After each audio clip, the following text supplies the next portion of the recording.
Welcome to Guiding Families Forward Through Divorce.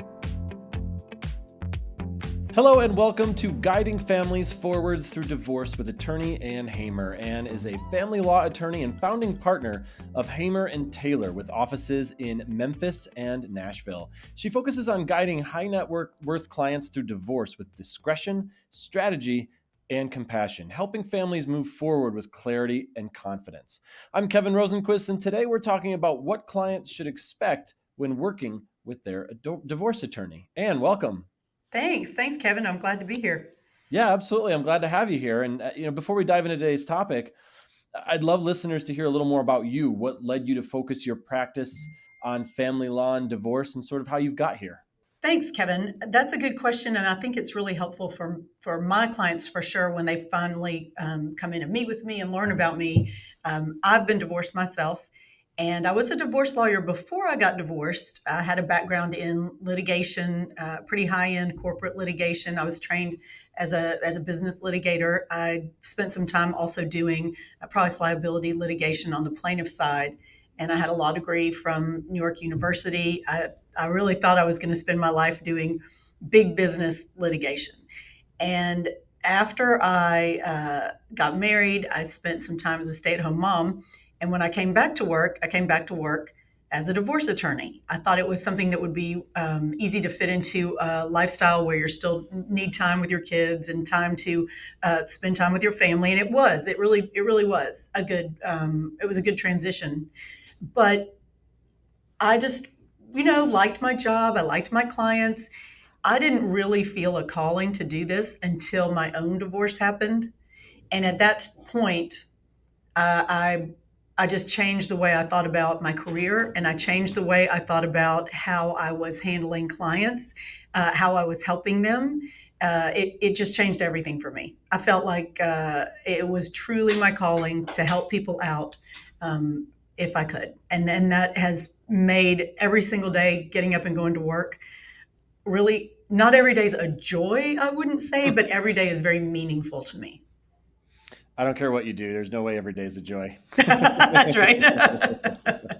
Well, Can't cool. always be It sounds easy, like but it it gave can you- always be rewarding. Exactly. That's a good point. But that's cool. It sounds like you sort of you gained a perspective after going through it yourself of how of the emotional side of things, and maybe do you feel like that made you better at the actual law, practicing the law itself and helping clients? Oh, so much. And also because I think it let me learn how nervous they were. I mean, even I, who do this for a living, could not have anticipated how nerve-wracking it was going to be to figure out my new financial situation, figure out my new career situation, figure out my parenting time and what that was going to look like for my kids. It's just a lot that's on you very quickly to figure out when it's not something you've been anticipating. And even if you were the person who was anticipating it, you're getting thrown curveballs all the time in divorce. Kids come up with their own plans and how they want to do things. People want to move, or people want to change jobs. Things happen that you may not be financially or emotionally prepared for. And it just had not occurred to me that every single time my clients are calling me, they're very nervous. They're very concerned. And so now I can appreciate more often, their needs. And if they're being what I would consider to be needy, I know for a fact they're not. They're just really, really nervous, and they need someone to help guide them in a more consistent way through the drama that it can be divorce. Yeah, a lot going on there. Absolutely. So, this is our first episode of this show, I'm excited to keep doing this with you. What are your goals for the podcast, and what do you hope listeners take away from these conversations? I think education, knowledge is power. And so the more you know about what divorce looks like, what the process looks like, how to plan to get through the process, and then how you're going to plan with your lawyer for what your life is going to look like post-divorce. I think the more information you have about that, the better you're going to be equipped to get through the divorce and have a successful outcome. It's never a win outcome, right? Because nobody wants this trauma in their life, but it's just change. And if you can look at it like that and just say it's just change, and I've got to learn how to get through this next step into into what my new life's going to be, the more information you have about what that looks like and how that process works, the better you're going to be equipped to get there. So hiring a divorce attorney, probably one of the big first decisions. So let's assume someone's got a divorce attorney. What should a client expect in the very first meetings? You want to get into your first meeting with your divorce lawyer and bring them as much information as you can about what your finances are and your situation with your children if you have children that you're going to need a parenting plan for. So, what that looks like is go ahead and get your bank statements together. If you can put together an assets and liabilities spreadsheet, do you have a mortgage on your home? How much is that? How much is the home worth on realtor.com? How many cars do you have? What do they look like? What's the Kelley Blue Book value on those? What's in your bank accounts? What bank accounts do you think are out there that you maybe don't have access to or don't regularly see? I had a woman call me the other day. Her husband's a pilot, and it hadn't even occurred to her that his pension was an asset. So she knew enough that there was military retirement, but she didn't think about the pension. So what you're trying to do is think of giving your lawyer the best financial picture you can of where you are, and then the best emotional picture of where you are. Are you safe? Are your children safe? Let's just start with that. And if the answer is yes, it's annoying to live with my soon-to-be ex-spouse, but I can do it. Then what's next? Are the kids in private school? Are there special medical needs that they have? What are we going to be providing for? So if you can think through those kind of questions, I wrote a book and it's on my website, and so are the forms. So honestly, if you go to my website and you download the assets and liabilities form, your income and expense form, which can let your lawyer know this is how much I make, this is how much my spouse brings in, combined we spend X, and that's the lifestyle we've got. The more detailed information you can give your lawyer right off the bat, the more information your lawyer is going to be able to give you about what that would look like in settlement or in court. Obviously, divorce is very stressful. I think that goes without saying. Is it difficult for you to try to guide clients so that they feel supported, but also prepared for the legal process ahead? Because it's not a short road generally. No, and it is difficult. The clients tend to want they want a lot of information about strategy at the same time as they need a lot of attention. And so while we're trying to, my tennis coach used to say, you're supposed to be calm on top, but you're paddling like a little duck underneath. That's what we're doing. We're trying to talk to them, keep them calm, explain what the process is. But at the same time, we have a big job to do. We have a lot of information to gather. If we're getting ready for a mediation or a trial, we're putting together a lot of information for a trier of fact, a judge, or for the mediator that will help them understand and then cogently make decisions on the case or help you make decisions, right? They're the mediator. So it can be really difficult. I think it's hard for the clients to understand because unless they're lawyers, and especially really truthfully, unless they're divorce lawyers, it's hard. But my clients who can focus on the financial do a really good job for me. Those if they come in with a spreadsheet and they understand their finances, that's half the battle because we can talk about that pretty quickly, and they can get a real understanding of what that's going to look like after the divorce, and then move on to the more emotional stuff. Mm-hmm. A lot of people have assumptions or ideas of what divorce is like, whether it's from friends or the internet or the movies and TV we all watch. What are some of the most common misconceptions that clients typically have about working with a divorce attorney that you see? Well, everyone feels like financially they're just going to get screwed. If I've got the high earning spouse, they come in and they think they're going to be broke. If I've got the lower earning or the stay at home spouse, they come in and they think I'm never going to be able to live my life. I'm not going to have anything. I've got no retirement, nothing. Money tends to be the very first thing that everybody is deeply worried about. Every once in a while, it might be an issue with the children, but what I notice is that the children tend to be sort of an emotional lightning rod for people, where they ought to probably just let that sit. Let's get the kids into counseling and let's let them, just be calm, and you be calm about them. Mm-hmm. It's usually money is the underlying thing that's making everybody sick to their stomach. Not everybody's divorce is Johnny Depp and Amber Heard. Not everybody's divorce needs to be a lot of drama, right? And if Yeah. one thing I try to tell my clients is keep your mouth shut. You don't have to have everybody in the whole world knowing your business.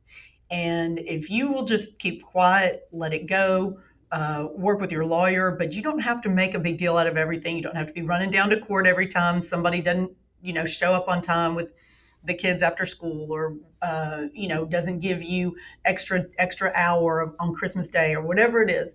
Let some of that slide so you can focus on what's really important, which is getting divorced. Once you're divorced, a lot of that becomes easier. Once you have an actual parenting plan in place, that becomes easier. Once the finances are finally split up, that's everybody knows what they're paying and everybody knows what they're getting, and so that's easier.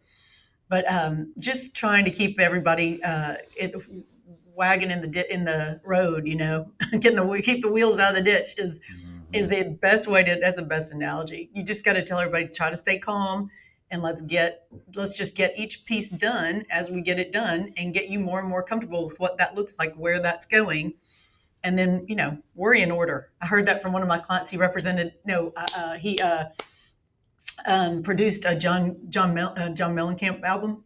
Oh, And he okay. said John Mellencamp would go in the studio and they'd be, what about this? And what about, where's the guitar going? And when do we play this? And he said, look, we can't worry about all those things at once. He said, you got to worry in order. And I Hmm. love that. And that's what Yep. I tell my clients now. We're just going to worry about what's right in front of us. And my job to worry about 10 steps out. Your job is just to worry about what I tell you I need. You go worry about that. Yeah, that's a good. I like that. Worry in order. I like that too. And yeah, that's a great point because they're emotional. They're like this is a very highly charged emotional situation a lot of times. So, listen to your lawyer, let them tell you what to worry about and just focus. Try to focus and try to keep your wits about you, right? Yeah, and just don't screw it up. Don't Yeah. don't drive the car into your spouse's work through the plate glass window, because that's just going to cause us a lot of problems. Just That's just true. try That seems like an extreme example, but yes, I'm with you. I'm with you. try to just behave as if you can be as normal as you can. Of course, it hurts. That's one of the things Yeah. that I think it's helpful when you do have a divorce lawyer who's been divorced. I'm never going to be the one to say, you shouldn't be bawling your eyes out or you shouldn't be devastated. Of course, it's terrible. It hurts like hell. But Mhm. but you do have to have some level of self-control. And if you can, then you're going to get a lot further, a lot faster than if you don't. I like that. That makes a lot of sense. You represent a lot of high net worth clients. How does that change the attorney client relationship, and what extra considerations should those clients keep in mind? I don't know if it necessarily changes the attorney-client relationship, other than they like and expect to get access all the time, because they live in a world where they do have access all the time. Their bankers call them right back. Their financial advisors call them right back. Their employees, are at their beck and call, and so they tend to want access. All my clients, no matter what their net worth, have my cell number. Anybody can text me or call me anytime. But I would say with the high net worth clients, they also want a resolution more quickly because they're used to being able to get it. And unfortunately, when the courts are involved in your life, it slows everything down, because now all of a sudden you've got lawyers on the other side who have a schedule. You might have experts valuing big assets. They have a schedule, and I have a schedule. So to start putting four different people out there, two of whom don't work for you, right? So it might be me and the expert. We're willing to bend over backwards for our client. But do you think opposing counsel and their expert is? Mm. No, but they will bend over backwards for their client. So all of a sudden, people figure out this is going to take a while, because now I've got four or more people involved in helping me get my new life in order. That's real hard for people to understand, especially when they're not in control. And it's just such a shame when we get to that point, because if the court isn't involved, if people can just make their own, get their own financial information out there, figure out what they want to do about the kids, either sit down together or go straight to mediation and get it hammered out, you've got so much more control over your life, and the process can go so much more quickly and smoothly. But that would be the biggest difference. My lower net worth clients tend to, because it's so expensive to call me or talk to me or email me, they tend to sort of wait until they just can't stand it anymore.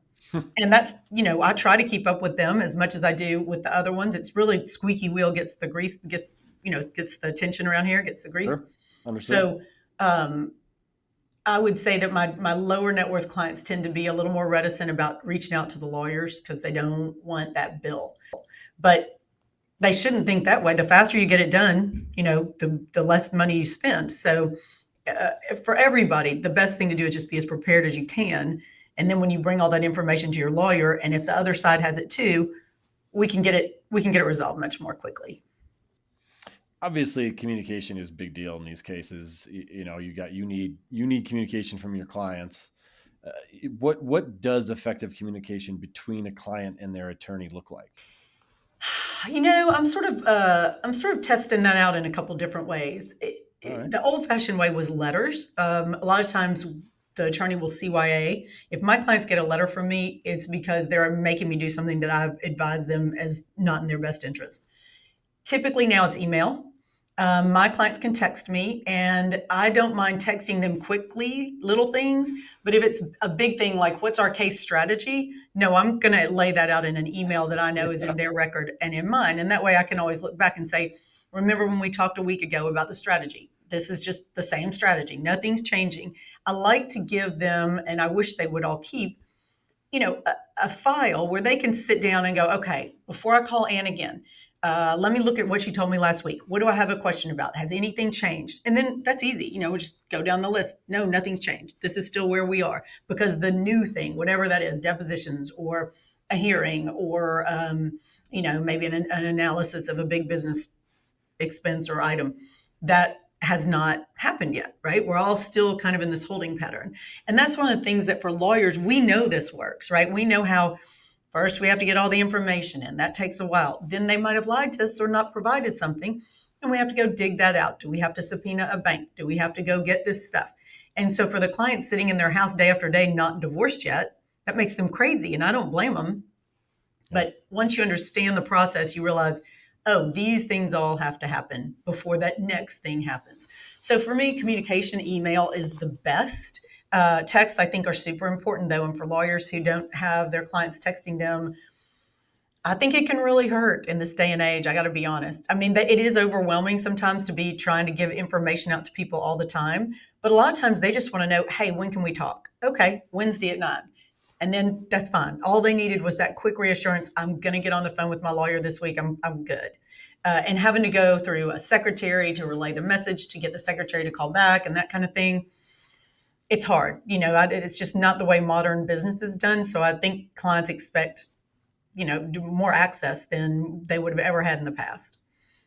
I think that's just across the board, right? My wife's a realtor, and it's the same thing. Like, there's just access that her clients expect that when I was a kid, they wouldn't have gotten, because we had landlines and that was about it, So. Yeah, the realtor would have been out all day on site and couldn't call back till the next day. And now they're expecting the minute you get in the car, you better get me back, Yep, exactly. So yes, we're in the same. I told you what you meant. I totally understand what you meant about the strategy thing. Like, you're not going to go over that in a text. I mean, that's like people sometimes text her and be like, oh, what about this? And she'll be like, can we talk on the phone? Because I can't, this is too much to text. I can't give you this long text about everything. So yeah, it makes sense. But you're right. In this world that we live in, people expect different things, expect more communication. Yeah. And I think too, a lot of the people I work with, how would I put it? A lot of the people I work with probably aren't used to having to wait, for that information, or they're the type of people who don't normally intake a lot of really strategic planning information. Now, if I have the high earning spouse, of course, that person wants it in an email. They want to step by step by step. But if I have somebody who's been out of the workforce for a while, they're used to just a quick, who's picking up carpool. And so they think that my communication with them can be the exact same as in, I'm bringing the donuts for Grandparents' Day.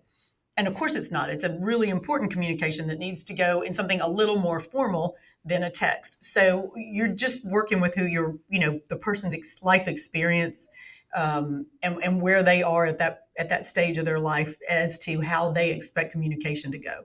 Kind of have to train them if it's not going to go the way they think it is. Yeah.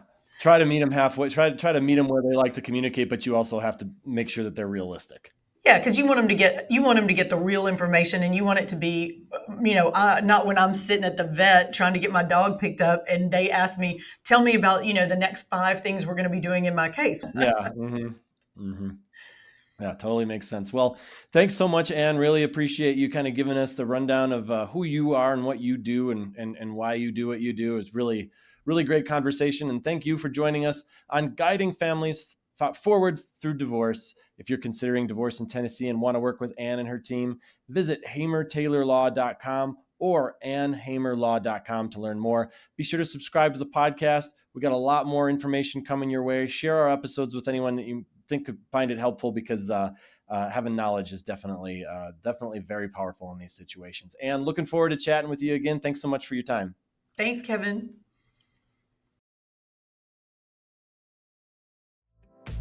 Thanks for watching.